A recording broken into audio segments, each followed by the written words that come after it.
was like a movie. It was like a war scene. It was the sounds, the smells, the sights of what we experienced just were like, was that real? I think what happened in September 2016 was necessary. It's painful. You know, I saw a man die right in front of me. You know, I thought I was gonna die.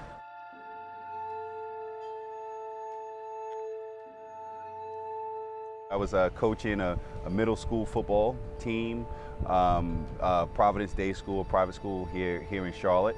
And we had a game. It was a Tuesday game. It was weird. Tuesday, September 20th. We won, so I was on a high. And I went to fill up my gas tank. And I'm in a chat group with a bunch of friends from college. They said that this incident had happened with Lamont Scott. Where I was after the game to where I needed to go home, it was like this, and Lamont Scott, Old Concord Road was right in the middle. So I went by there, and it was a crime scene. You know, the yellow tape was up. There were police officers that were, you know, holding the line.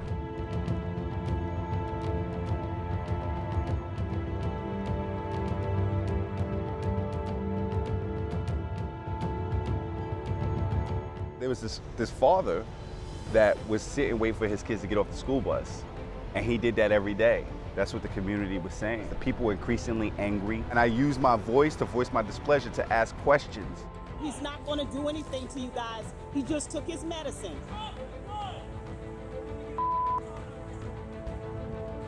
Keith, don't let him break the windows. Come on out the car.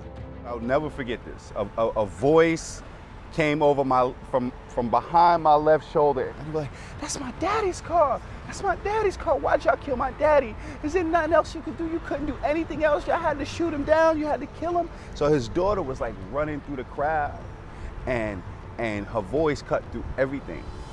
And everybody got silent. And you felt everything about the emotion of the moment change.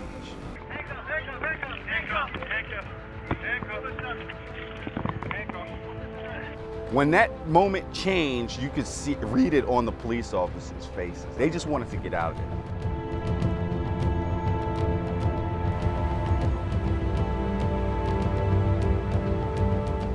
So as the last police car was trying to leave College Downs, the people surrounded it, and they stood in front of it, and they sat in front of it. And they wouldn't let that police car leave. They said, no, somebody's gonna stay here to have a conversation with us.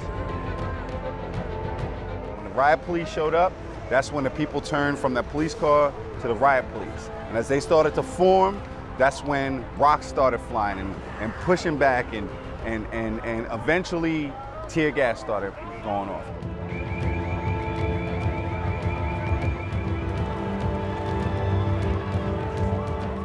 After hours of getting gassed and shot and you know, concussion grenades, the police said they were gonna ramp it up. And a group decided that, you know, if they're not gonna listen to us, they're gonna feel it in their pocketbooks. We wanna disrupt the commerce. So people decided to walk to I-85 and shut down 85. They wanted to shut down the interstate so that the trucks wouldn't be able to go. And people knew that that would have an effect.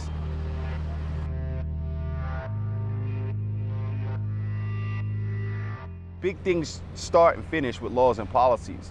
And I thought what we experienced out in the street and in Charlotte during September of 2016 was a lack of political leadership and leadership from the government. And I saw some of those leaders emerge in the street. So I was trying to take it upon myself to push new leaders and new ideas forward. But as I was kind of being invited to different rooms and I was trying to push those different folks forward and encourage people to kind of join in the conversation, people were like, Braxton, actually, that leader and some of those ideas are you. When I was out there, I was calling for things, right? I was calling for accountability from the government, right? I was calling for the resignation of the mayor. I was calling for the resignation of the police chief. And I realized that I did not know a lot about how my government works. But everybody out here was kind of wanting the same thing, to hold the government accountable, but we didn't know how. As a citizen journalist, I would show up to meetings and live stream them, because every time I would show up, 700 people would show up. So they would know about the questions to ask, or the questions that weren't being asked.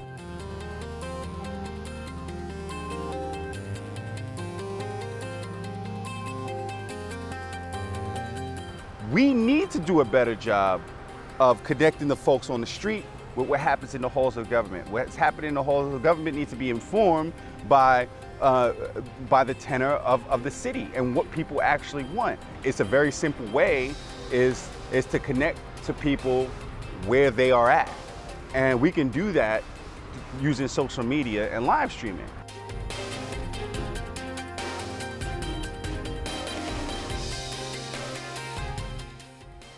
I really hope that we can fix these systemic inequities. I really hope that we become a much more integrated city. I think the overarching events out of September 20th completely disrupted a lot of the status quo here in Charlotte. I think that was necessary.